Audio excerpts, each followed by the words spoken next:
Welcome to a new episode of Out from the Horrorbox. I know it's been a while since the last episode, guys, but I'm back, ready to go, feeling way better. So let's just get straight into a little bit of news, and then we're going to get into some spooky stories, guys.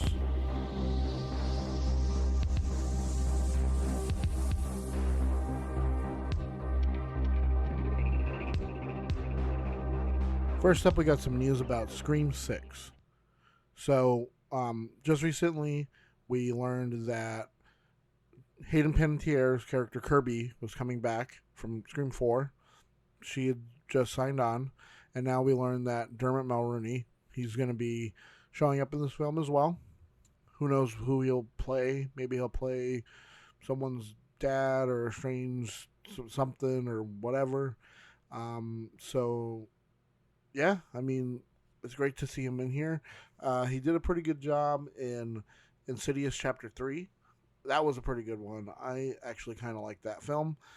From that whole franchise, I actually like. I think the fourth one got a little out there, but honestly, I think the third one was a pretty good one, a pretty good installment. I like the change of the main character, and I mean, it is a little like because it is a prequel, and like it's kind of setting up for the other ones too. I don't think they really needed to connect it back, but I do like the way that they did it. I think it was a pretty good film. And I can't wait to see what he brings to this and how he plays with all the other characters. That's the one thing about Scream that I think other films don't really, like, franchises get to play with, is that you know that there's certain characters that are coming back and you want to see how they interact with the new people that come in, right? So I would say it's comparable to like the Marvel. I mean, obviously they did it before that, but like how Marvel, like you want to see how these characters are going to start interacting with each other, right? You've already seen like Kirby interact with Sydney and Gale, but then like one like with the newer one, the Scream, sorry, we got these new characters and we got to see how they interact with the characters we've already seen, these legacy characters. So I'm excited to see like how they mix it up, especially because just recently too we learned that I believe that Nev Campbell is not coming back, so it would be the first Scream without her. But I think she'd probably come back for like if they ever wanted to like have her character killed off or whatever.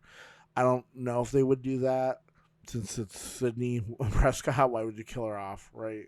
But Courtney Cox is coming back, so we know that at least like there's a tie to the original four, well, the original three, and then the fourth one would be with Kirby, and then so it is starting to knit itself into the originals, and so it's finding its place. I mean, this last one was pretty good. I like the twist. You can hear my review of that. I did a whole episode on Scream, the whole franchise. So go back and listen to that. But yeah, I mean, I can't wait. This is going to be so great. Melissa Barrera, Jenna Ortega. I love Jenna Ortega. Dylan Minnette. I mean, he's not coming back, but that was in this past one. And it's just great to see like these characters coming back. We'll see where it goes from there.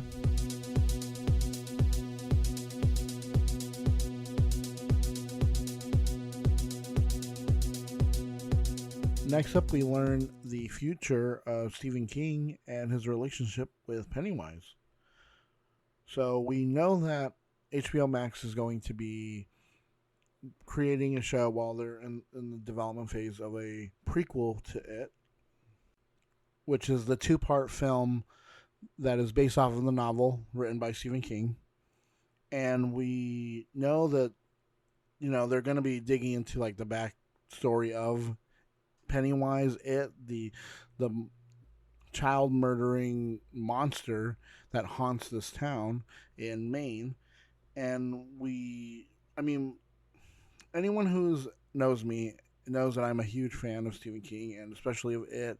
I loved the 90s miniseries. I loved the two films that came out. just recently. I think 2017, 2019. They're great, and I love. I mean, pretty much any adaptation of Stephen King is going to be on my list of great films. But I don't know how I feel about this because I feel like, yeah, I would love to explore more about the backstory of it, Pennywise, the monster that's haunted this town, because there is some stuff that they didn't get into in the films, like the Bradley gang, the burning at the black spot, sorry, the fire at the black spot, and then there's the one guy who like killed his whole family, and then killed a bunch of people in like a bar. There's like a whole bunch of stuff because it's from the point of view of like as far back as Mike Hanlon can find like recorded documents of it, because it comes around every 27, 28 years or so. The cycle like starts over. And I guess you could add a little bit more to it because since it was placed in the 80s instead of the 50s, you could do one more. Like you could create a whole new like story for that time.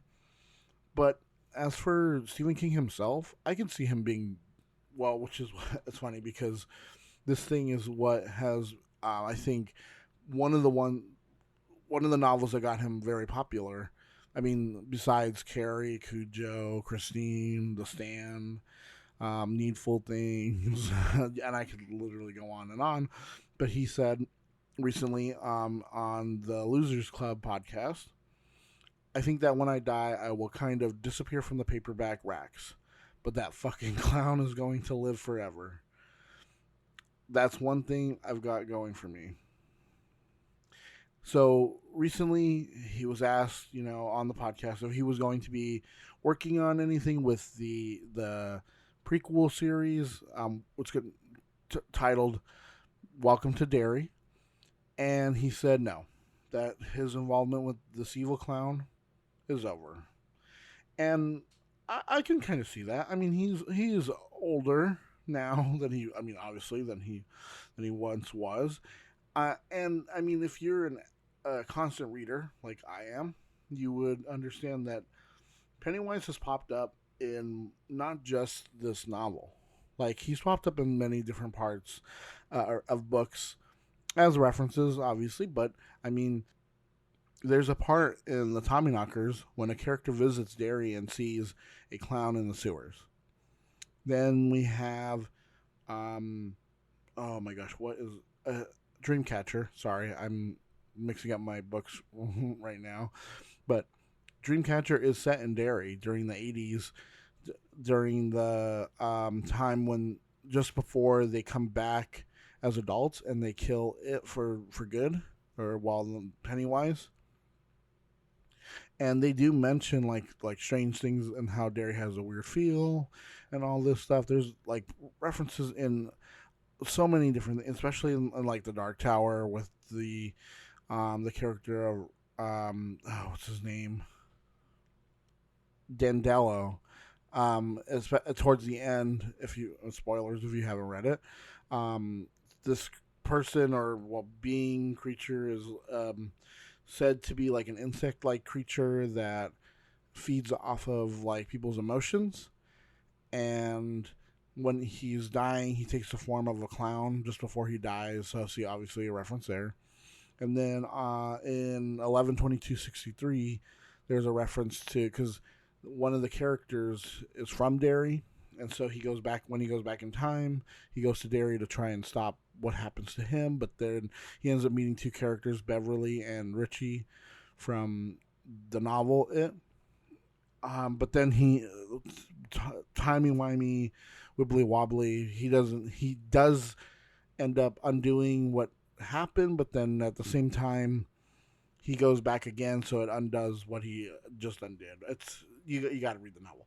But anyways, I can see someone being done. You've had two adaptations of the same story.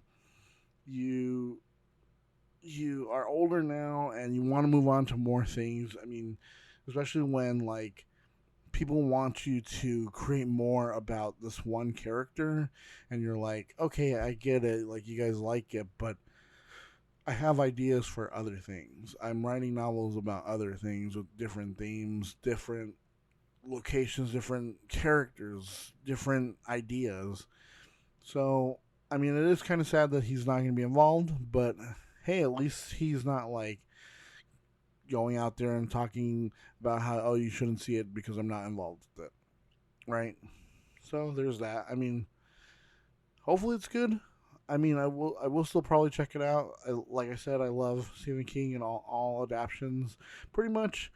There's some that are a little wonkier than others, but I mean, like even some that are just like kind of a little ridiculous, like Dreamcatcher. I still like the movie. It's better than the book. I'll say that. At least it's more enjoyable than the book. Um, so we can't wait and see.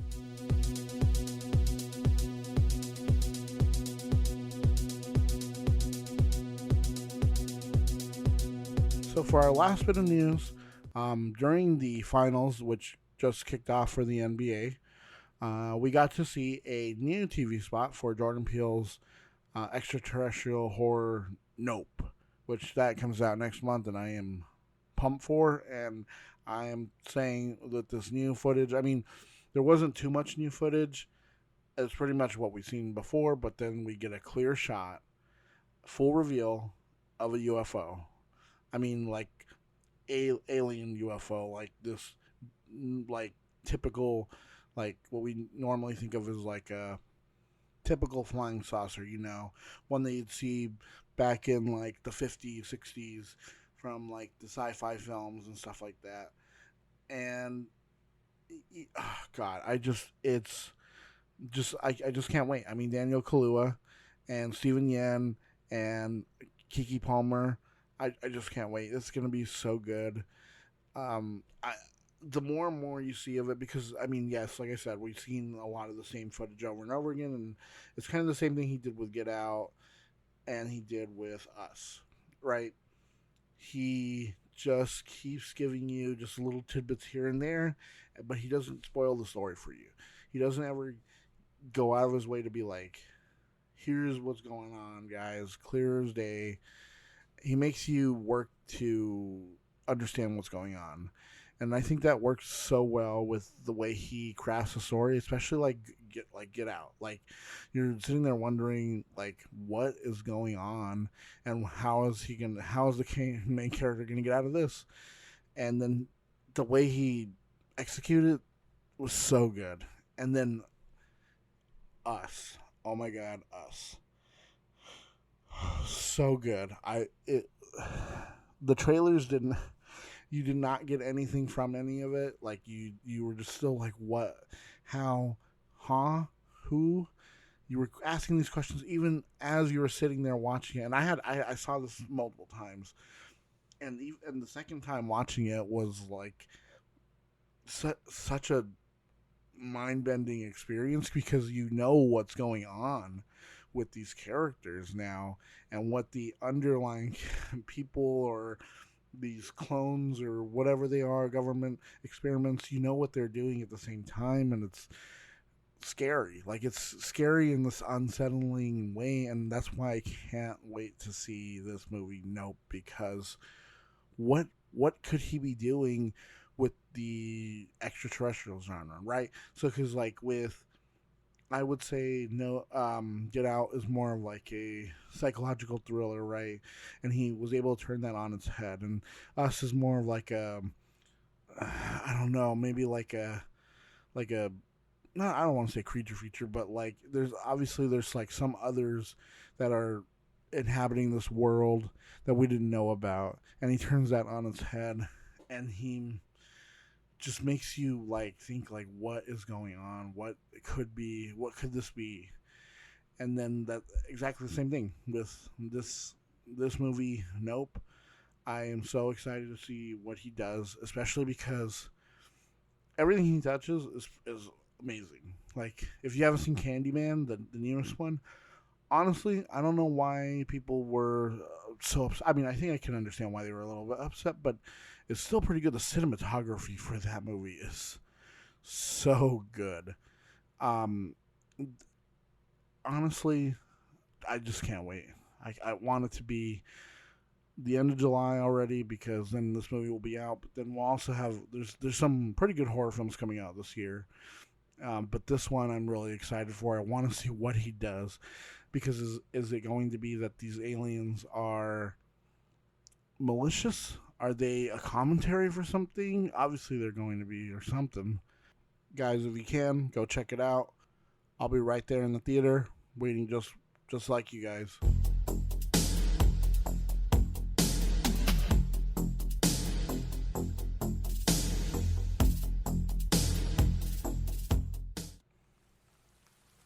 There are a lot of spooky things in this world.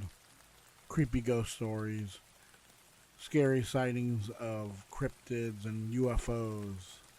So, I thought, why not grab myself a box of that Oops All Scaries and pour myself a bowl of just scary stories for you guys.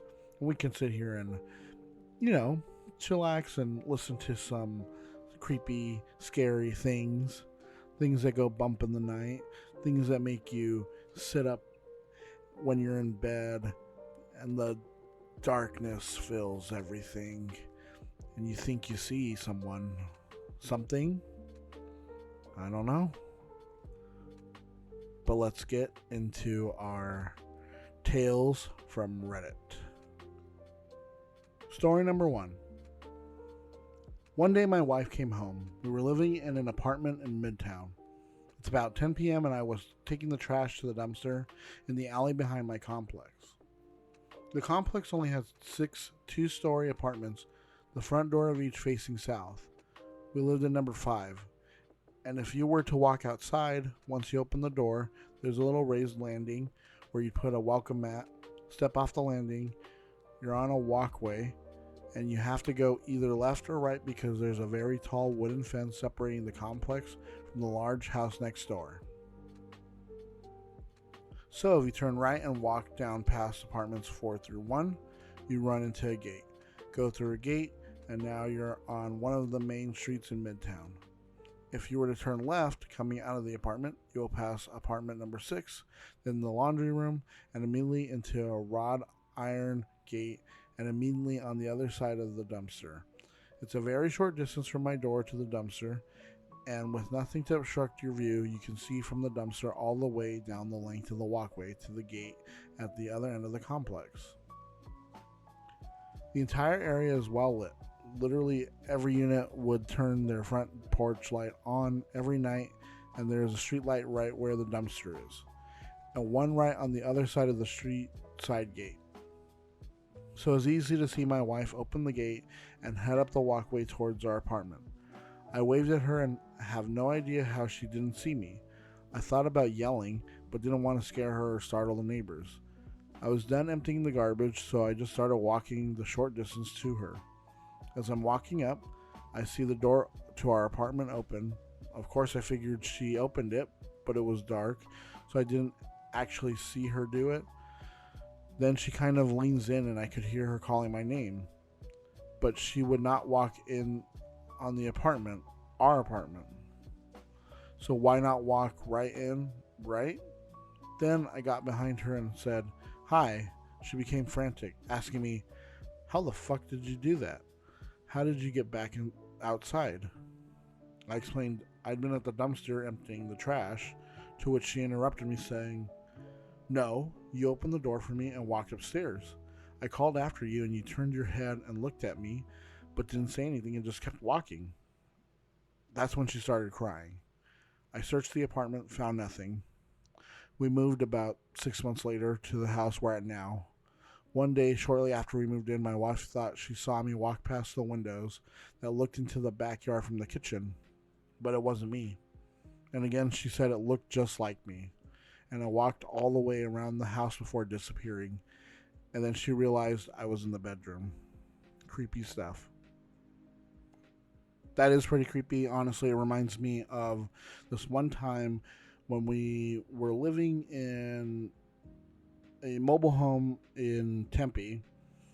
The way that the house is like there was a porch that led up to the front door, and then beside you walk up and then there's a door, and then on the side of that there was a gate, and then like the dirt, and then it led into like the backyard, quote unquote backyard, and then I remember one day we had the door open, we had people over, and we had a screen door, so we just like left the door open so like it would let in the cool air. And I remember I was sitting there, I was watching something while everyone was talking, and I saw someone run through the like you could just see their like head, like the top of their head, running from one end to the other, not on the porch, but on the side of the porch. And I remember because my brother was like a little kid back then; he was really little, and he would have been about that height. And I was like, "How did my brother get outside? Like, the door's closed. There's the back door, but I don't know how he would get into the back door, because if you go through the back door, there's another gate on the back of the house, so you'd have to jump that gate to just get around to walk where the porch is.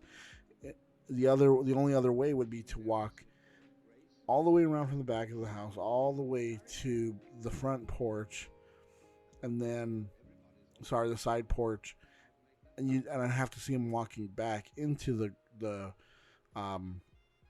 backyard, and then for him to just run across again. And I even said, I was like, what's Harrison doing outside? And everyone stopped talking. They're like, what are you talking about? He's not outside. And like, he was in one of the rooms just playing by himself.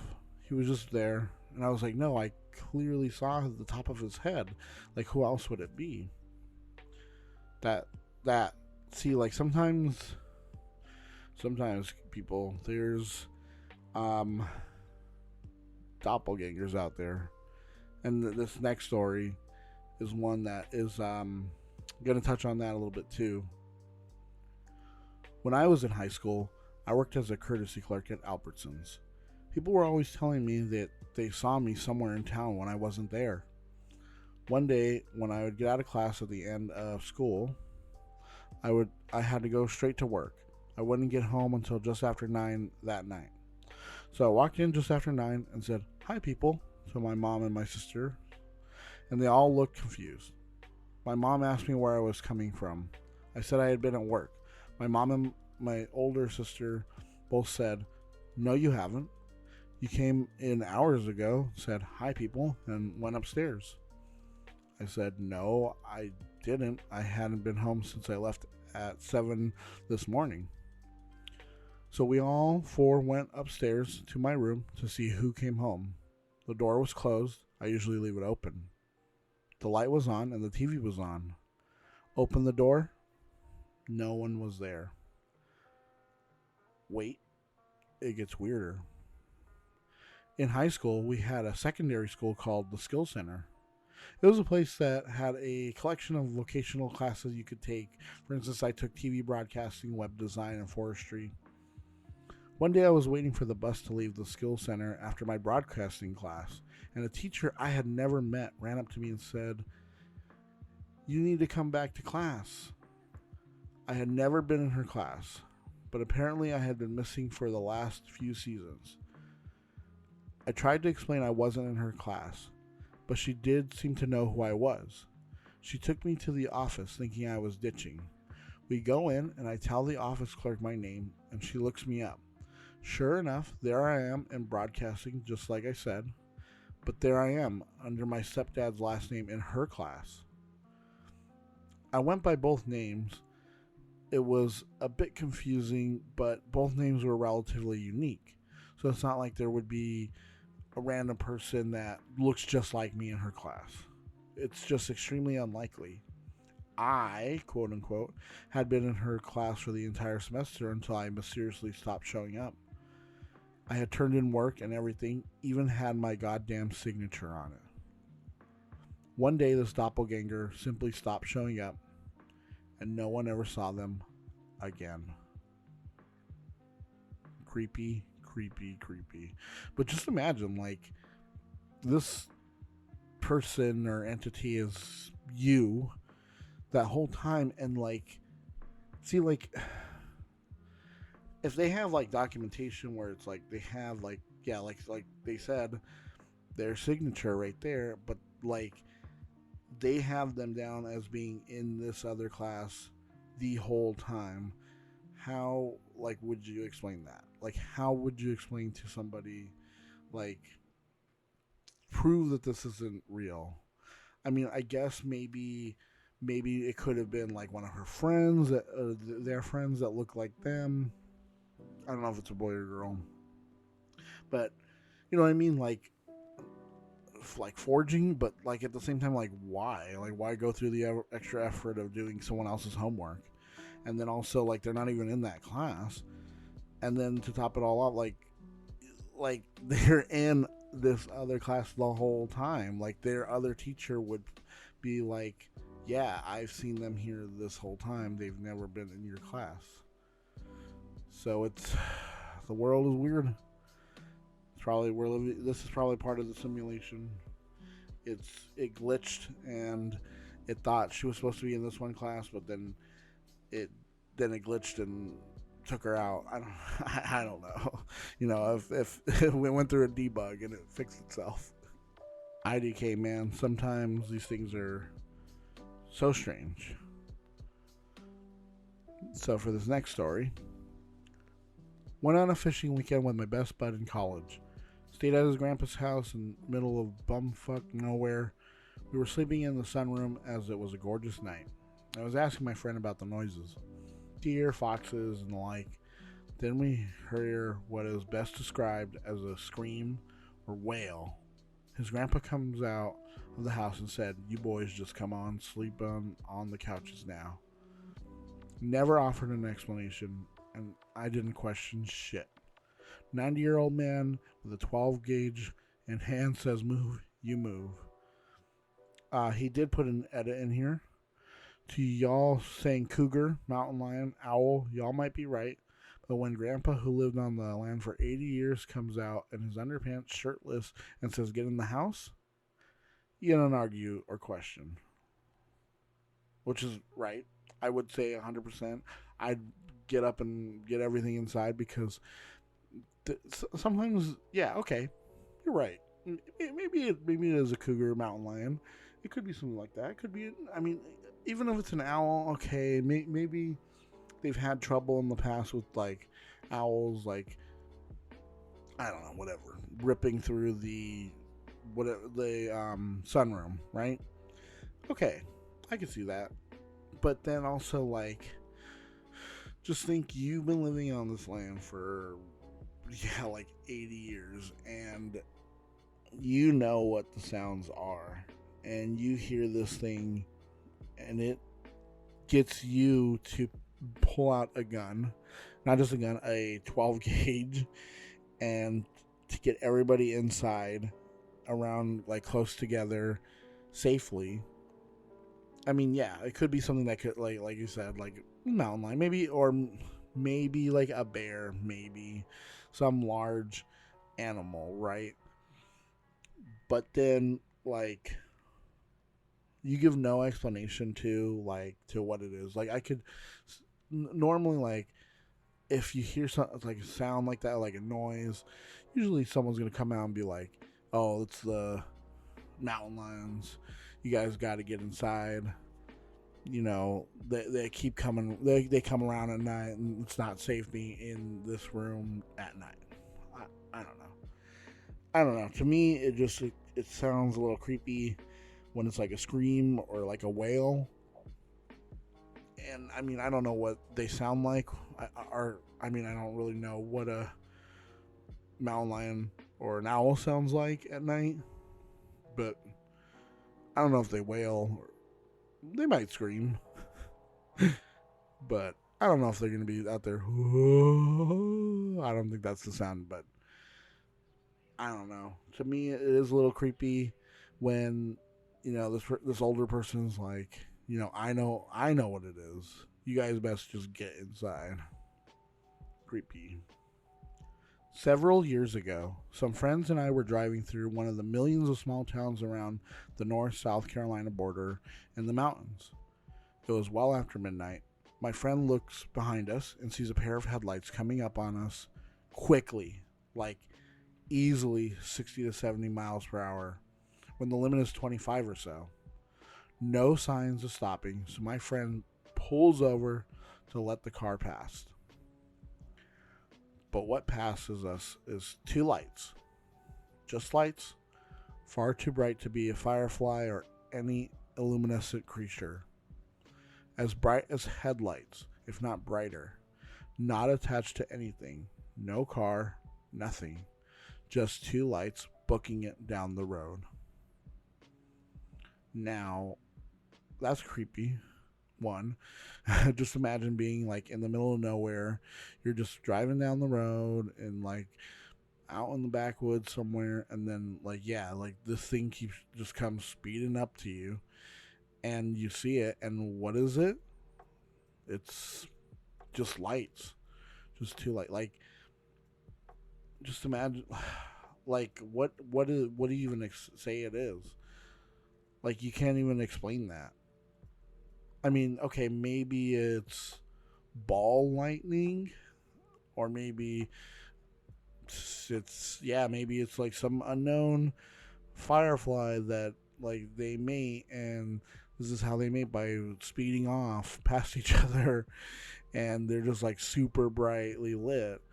I don't know, or maybe it's like antenna or something on like an insect that we don't know, that they like create like two lights or something on two each end. But what else would create that? Like, I mean, unless maybe maybe it was a car and it moved too, like they drove out so fast that like they. But the thing is, like, what you would be able to see like the tail lights, and you'd be able to make out a shape of the car. Strange. Sometimes it's just like strange out there, and I mean, there's times where people have said that they've seen lights just like floating in the woods or out in the middle of nowhere, and who knows what they are. Like, it could just be like phenomena that we just have no explanation for, or maybe it's something else. This one's a bit of a creeper. My grandmother was a Cajun voodoo black witch. Dark shit. Animal sacrifices, bloodletting, and the like. We were all convinced she had a place waiting for her in hell. She was not a big woman. She was maybe 5 foot tall, 100 pounds. At her funeral, they had 4 men carrying her casket from the funeral home to the hearse. At the church, it took 6 to get her out. It took 8 to get her into the cemetery, and she got heavier and heavier as they got closer to the grave. 10 men to get her to her actual grave. When we returned to her house, where the rest of the family was, me and my uncle went to the kitchen, and the kitchen was hot, like opening an oven hot. It was mid-February at the time, in the house in the country with no electricity. Inside the kitchen, we both saw my grandma, whom we just buried, holding hands with 4 other women. I didn't know them at all, but my uncle knew a couple. One was his grandma's sister, who died. One was grandma's mom, who was long dead, but not all. We left, have not been back in that house since. That was close to 30 years ago. Creepy, creepy, creepy. Like, yeah, I mean, obviously, if she's practicing these, like, dark magic or black magic or whatever, Cajun, I'm not going to get into, like, voodoo being bad, but, like, if you're doing, I mean, obviously there's certain rituals to certain religions, right? But I'm not 100% sure if the things that you're doing are correct, just because, like, there's certain things, obviously, like he said, they were all convinced that she had a place in hell. I'm not saying that witchcraft, too, on its own, would necessarily get you there, too, if there is a place like that. But it does sound like something was going on if it took from, like, 4 to 6 to 8 to 10, like, maybe like it's like, oh, her spirit wasn't ready to get into the grave yet, and was trying to stall just so it can give her time to get back to like her house where the other people who they knew or she knew were practicing black witches as well. Their spirits were in that house. You never know. I'm not saying this as if like that's exactly what happens like at all times. Like when somebody dies, just like, oh yeah, I gotta wait till I get my four witches back together. Got to get the band back together before I go to hell. But I mean, I mean, I'm not going to refute somebody's claim that you saw these people in the kitchen, especially when like that is my grandma right there, and then your uncle is like, yeah, I know them other two people as well, or at least two of the other people I know them. They're these other people of our family. That's scary. That honestly, I would not go back either. Like he's like close to 30 years not going back. I wouldn't go back either. Okay, so not really a cryptid, but I reckon I've seen something undocumented. My wife and I were driving along the highway in remote northern West Australia. We come around a corner from behind a hill, and there's this massive bird in the middle of the highway ripping into a kangaroo. We slam on the brakes to avoid hitting it, and it spreads its wings and flies away. This thing's wingspan was easily longer than our Corolla, and the top of the bonnet was probably two-thirds the height of it standing on the road. It looked like a type of eagle. Now, a wedge-tailed eagle is supposed to be the biggest flighted bird in the world, and I've seen wedge-tails right up close and trained it to do tricks. This thing was easily at least four times the size as that. It could easily lift off with a dog or small child. And who knows? Maybe it was like a thunderbird. I mean, I know that's more like North American folklore and legends, the thunderbirds. But I mean, who knows? I mean, if they're like if thunderbirds are real, then they could exist all across the world. Especially if you've seen these or the type of bird that and you've interacted with it, like what it would be like. I mean, yeah, maybe it just happens to be. It could be one that just happens to be bigger than other ones, but I doubt it because, like he said, like he knows what it looks like. He knows he's trained them before, and this thing was way bigger, like four times bigger. Then that's ridiculous. And yeah, like Thunderbird, I've heard tales of like Thunderbirds, like where they come out and yeah, and they'll like snatch like kids. And there was this one story I heard where like they were just like in out on the like front lawn and not like in the middle of like New York or somewhere like that or Pennsylvania, but like in like the woods somewhere in North America, and like like a cabin, and like the mom was just there with the two kids, and then all of a sudden just like a big bird just comes and tries to grab the one of the kids, and like they were able to save him, like pull him back from it, but like I don't know if that's real to begin with, but it's just crazy when these people see these like large like they have seen large birds before, and who knows what? It could be something that like yeah, maybe it's just like this one species of bird. It just happens to be a bigger, like maybe the biggest one recorded, but still, it's still like this kind of creepy like idea of this giant bird just coming out of nowhere and snatching you up. And then the fact that it's eating a kangaroo, and kangaroos are huge and they're very muscular too. So this thing had to be able to take down a kangaroo too. There's probably predators that can do that. Like, can't think of anything off the top of my head, but this thing would have to take that down and then for it to, or maybe it was already dead and it's just eating like like a vulture or something like that, coming to eat decaying body, but who knows? Maybe it did take down the kangaroo, and then like for this thing to just take off like that. And then I mean, Australia's huge. Like people just don't understand. Like it's about this. It's like the same size of the continental United States. It's very sparsely populated, very sparsely populated. So there could be these birds that we just never know about living maybe in interior, and because they can fly, they can get away. Like they can find resources a lot easier and fly back, and maybe you just never see them. The most memorable one I have, and I know it'll sound like bullshit, is the Rougarou dogman thing that used to sit in the clearing past our driveway. I used to sneak out of the house and smoke at night and stay up late. Standard rebel, emo, teenager shit. And we lived in the middle of a highway. No towns or nothing for miles both ways. Our only light was a massive searchlight past our garage, and being on a huge property meant just about anything from coyotes to panthers could roll out of the woods like it was nothing. But I was used to it.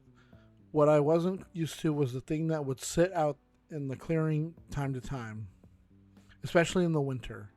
It'd just sit there under the searchlight the way one does when you sit on the ground with your legs straight out, holding its tail and picking at the ground.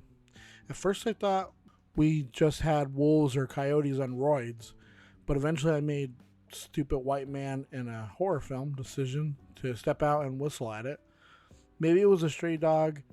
I learned my lesson when it scrambled to its bipedal feet and just stared straight at me before hopping the chain link fence and running out on the deserted highway. It came back every few weeks or so in the early morning, late night. Usually just sitting there in the clearing digging at the crawfish holes or squatting at the end of the gravel driveway. I'd say fuck it and just go smoke in our laundry room those nights. I used to have photos of torn apart crawfish mounds, but I haven't had that phone since 2013. I moved away years ago and often wonder if it's still there. It wouldn't surprise me. The property was haunted, or at least had bodies buried under it. The headstones behind the barn always freaked me the fuck out, but not as much as the Rougarou. I still have dreams about the way it stared at me. Nobody I ever told believed me, but my dog and I know what we saw night after night. Yeah, that's pretty creepy. I just imagine like being out somewhere like that, like in the middle of nowhere, and you just see the shape just there.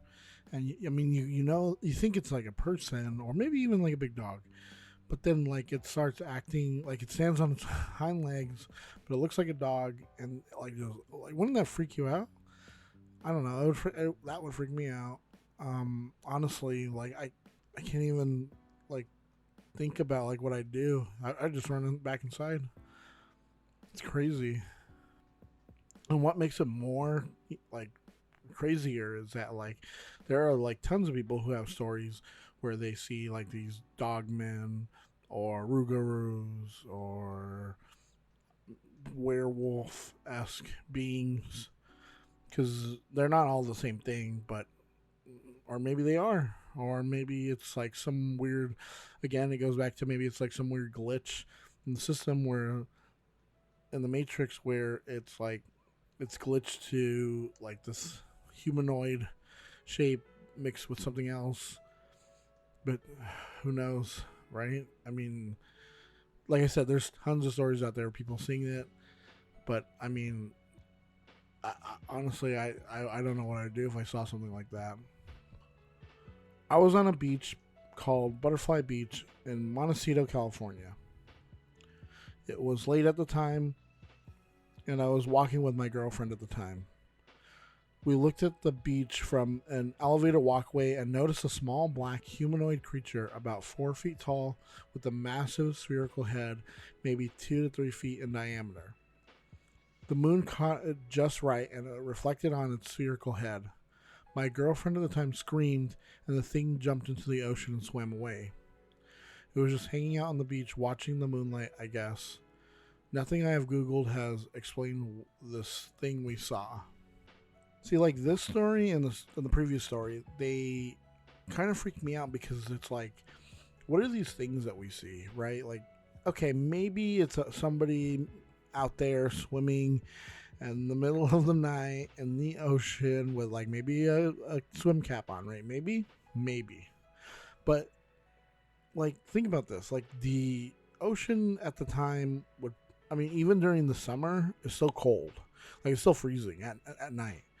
So, like, to think that this is like somebody out there swimming, like, okay, yeah, maybe they're like out there like practicing for something, but like, if it's this thing you're seeing and it's short, but it has this bulbous head, like, what are you supposed to do with that? Like, what, how does that process in your head that, oh, it's just somebody there?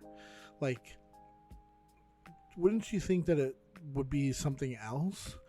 Wouldn't, like, there's things in this world, like, yes, that we cannot explain, that are just like theories, or that are just unknown. The unknown things that we don't know, right? But there has to be a point where you have to say, like, maybe these things are real. Maybe these things that we're seeing, I don't know. Like, I don't know where I'm thinking. I'm not saying that like every cryptid has to be real, right? But then there are these ones where maybe it's something we don't know. Like, we're just not understanding. We're not processing correct. Like case in point, like with gorillas, right? I mean, I kind of hate this argument because it's like, okay, well, oh, like Native people like talked about it all the time in Africa, and it wasn't until like the Europeans discovered it, and it became like a legit animal. But I mean, at the same time, like, that happens here in America, or the Americas, a lot, where like the natives said, like, oh, this is a thing that's in the woods, and then it wasn't until the Europeans classified it, then, oh yeah, that's when it's real. But I don't know, it's a really strange thing to me. Just like, this is all just like very thought-provoking kind of stuff. Like, okay, if it is something that's there, like coming out of the ocean, that lives in the ocean, and it's humanoid in shape, then what is it, right? When I was about 14, my family had just moved to a house in the suburbs where there was a lot of open space, and the house had a huge backyard. One night, at about 10 o'clock, I opened our sliding door to take out the trash, and I saw two figures walking towards the house. The best way I could describe them is they were all black, slim, almost looked and moved like kangaroos. But I was living in New Jersey, and they don't exist in that area. Also, they were walking 4-footed, but when I opened the door and turned on the light, they stood up on 2 feet and began to run. Now, I turned and shut the door before I completely saw them run, but I got a good enough glance to know that this wasn't any regular animal like a deer. And besides, there was never any deer in that neighborhood, so this was definitely something different. Still creeps me out over 15 years ago. See, it's kind of the same thing, like from before, and there's going to be another story coming on, similar, where they see like a humanoid shape, and it does these things that things that are shaped like that shouldn't be doing. Like this, like, okay, like they are tall and slim, dark figures, but like they move like a kangaroo on all fours. Like, so that means like they're like moving with their hind legs, like propelling them forward as they move their their front legs, and then they stand up on 2 legs and run. I'd love to hear like an explanation that wasn't like a cryptid, right, or an alien, or something supernatural or paranormal, right? Like, was it just like 2 people hanging out and they like were just like, oh, hey, well, have you ever seen like this? And then they like walk like that, and then like maybe they got spooked and they ran away. But like, what? Like, why are you just hanging out in some neighborhood like that? So weird. I've told the story before, but while my husband and I were driving through the middle of nowhere, Nevada, in the middle of the night, we swore we saw a gargoyle or something fly across the highway. It had a huge wingspan, 2 arms and 2 legs. We only saw it for a second as it crossed in front of the car, but we both saw the same thing. It could have been some sort of massive bat, I guess, but gargoyle was definitely what came to mind. And yeah, there are bats that do have massive wingspans like that, like the oh, I forgot what type of bat it is. It's a fruit bat that has it's like a flying fox. I know they're pretty huge type of bats. They don't look like they basically kind of look like a fox with wings. Um, but like okay, if you can clearly see arms and legs, that's not a bat. I mean, with the wings as well, because where bats should have arms, they have the wings. So that to me, and then like, okay, you could say, oh well, maybe it's just because they saw it too fast, so their mind thought this. Okay, but I think people know when like an animal crosses in front of them. There have been time. There's been a time where I was out with my friend and we were driving in like the middle of nowhere of Arizona, and we've seen like a deer cross in front of us, or we've seen a bear, and you can tell what those are.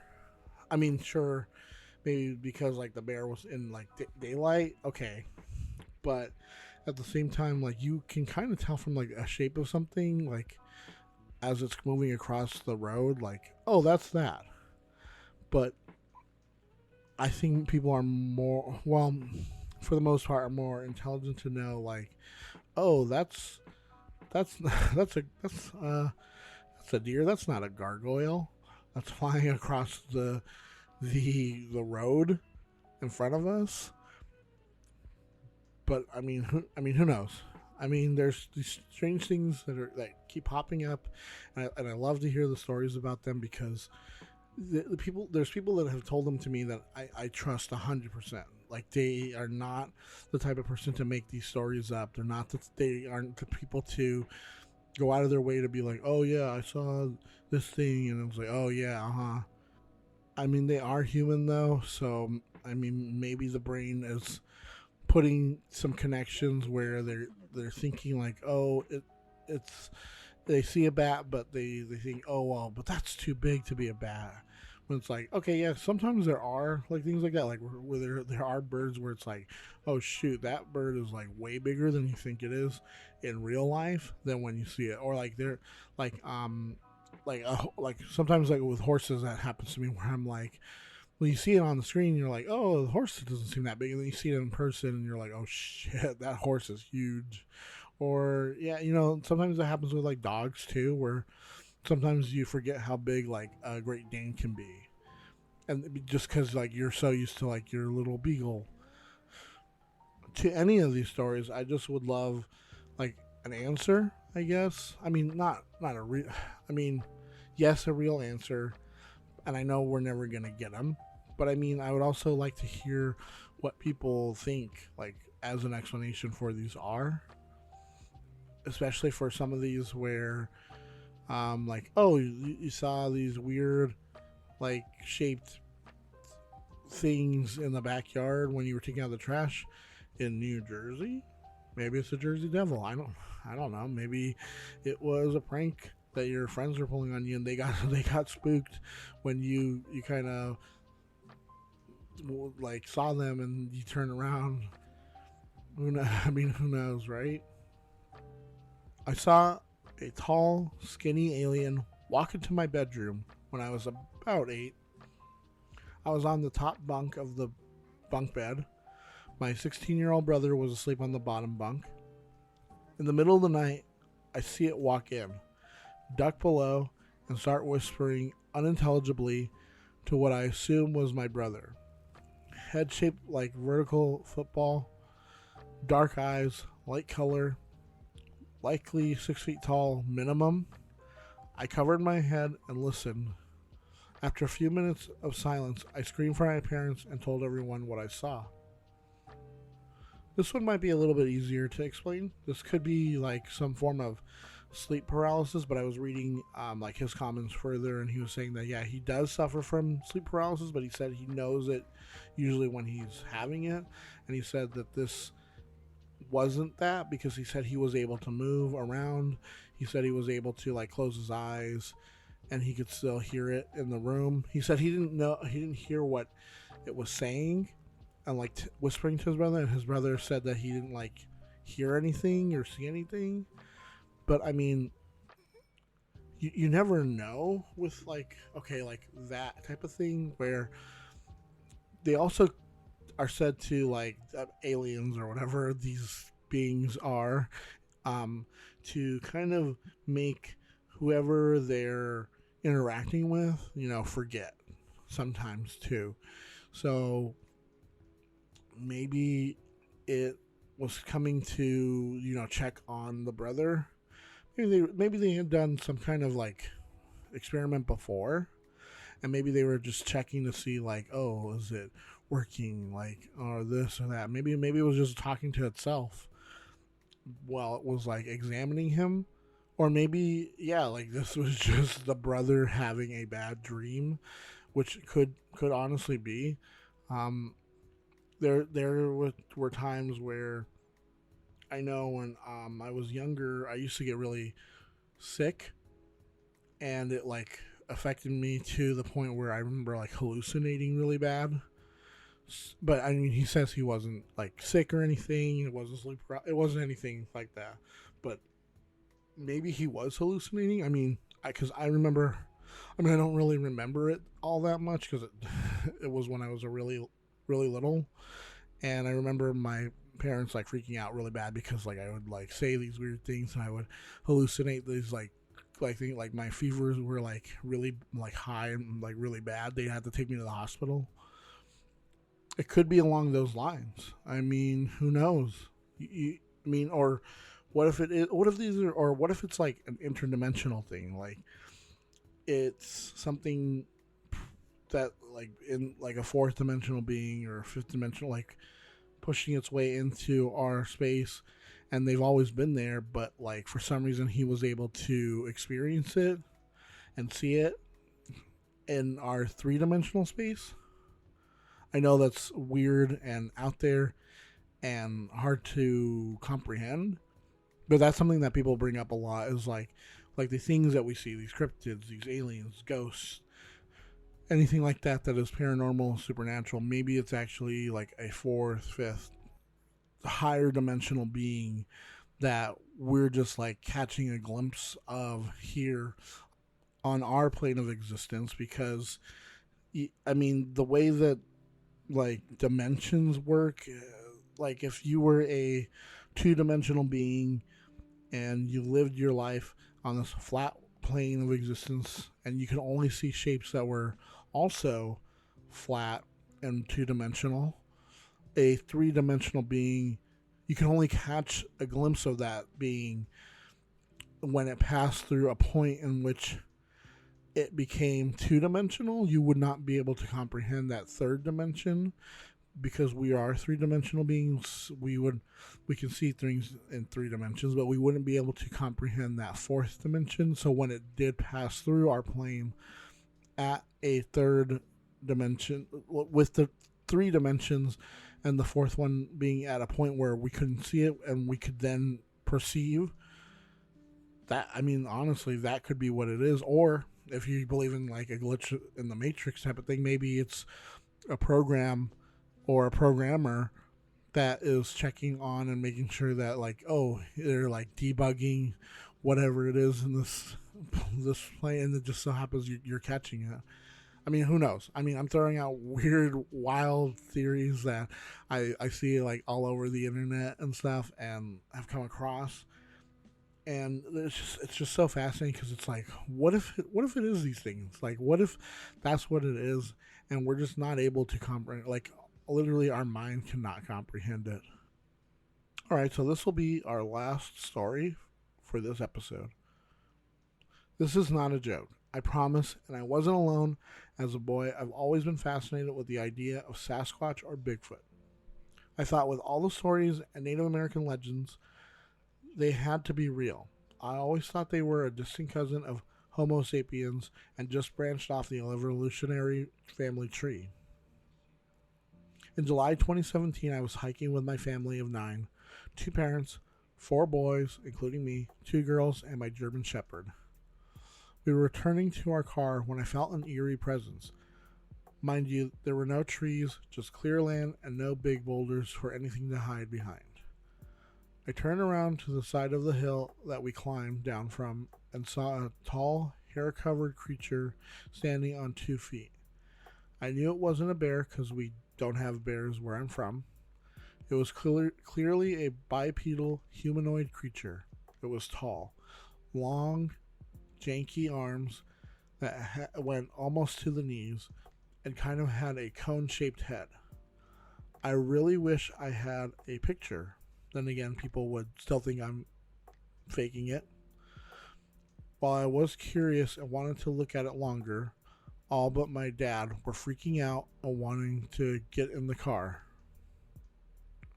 As we started driving away, I could clearly see it walking, and it seemed to walk almost like a drunk man, but with swinging arms.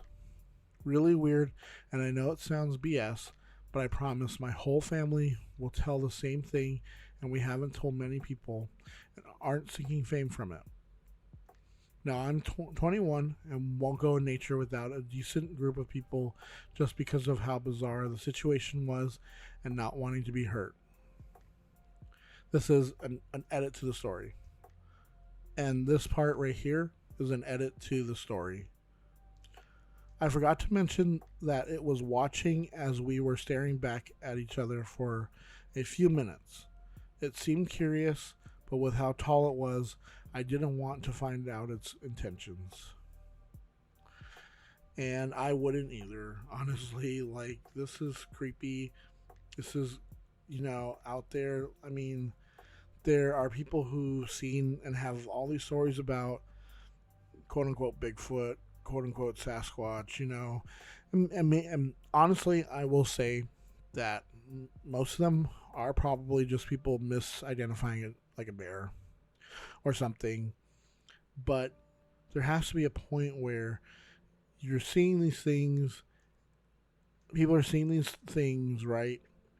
And we have no explanation. They have no explanation at the time. And the things that they're saying that they're seeing are humanoid, and they're curious too. Like with that story, where it's looking back at us, kind of like wondering what we're doing.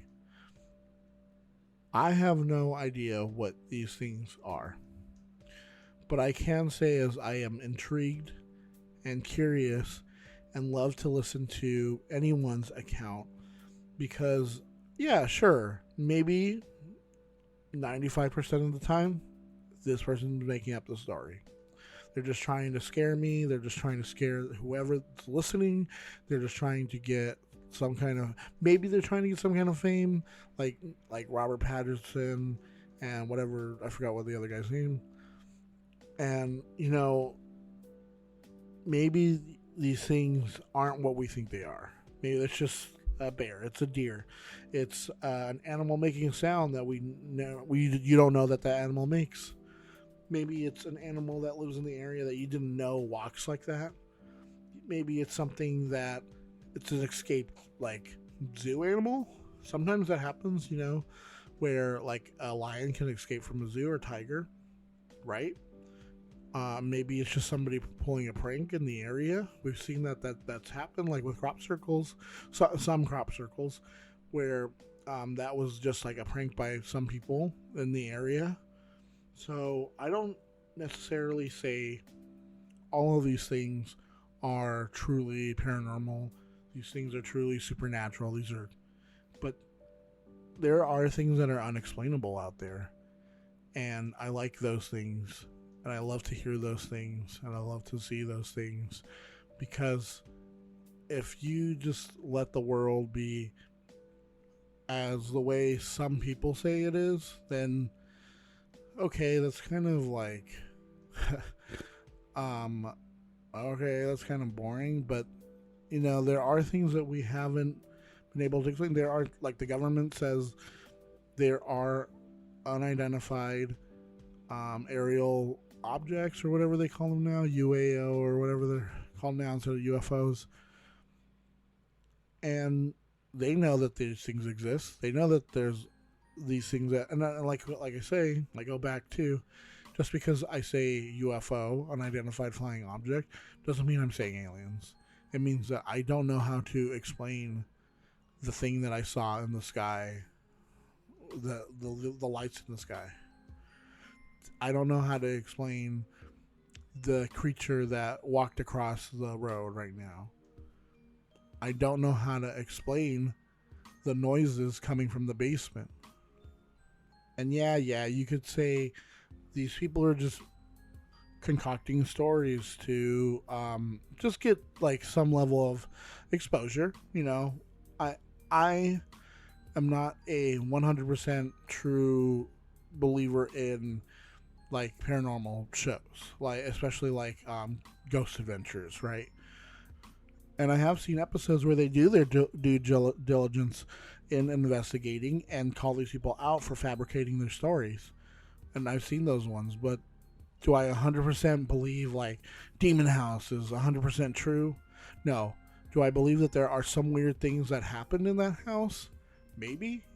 Yeah, there are some things that you say like, okay, like the kid running up the walls and stuff. But like, how do you explain some of the other things that happen, right? Because coming from a family, especially like Mexican, like Hispanic, Latino, you have certain beliefs in like the occult, and we have seen, at least for my family, like things follow you from where you've been or where you go to.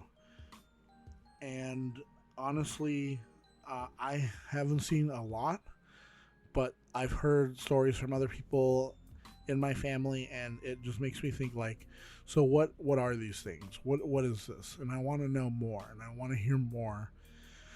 And I don't want to just hear like, oh, it was just the wind, or oh, it's that creaky door, or oh, you know what, it was just a bear.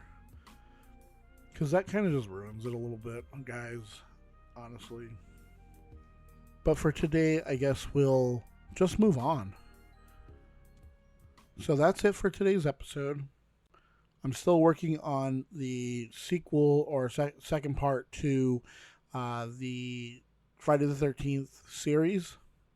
And hopefully I'll be able to get some more content out to you guys. I just moved on to Twitter too. I started a Twitter for this channel, this podcast. So you can also follow on there. We're at Horrorbox Pod. That's what we're on Twitter. I'm trying to be a little bit more active with social media, which is not my forte. I'm sorry, guys. I am a millennial, but like one of those older millennials, so please bear with me.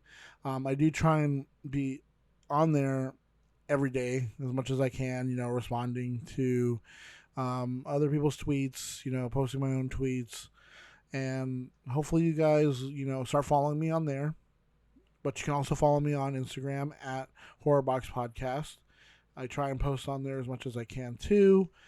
And if you want, you can always respond on Twitter or Instagram. You can DM me if you have any personal stories, because I'd love to hear them.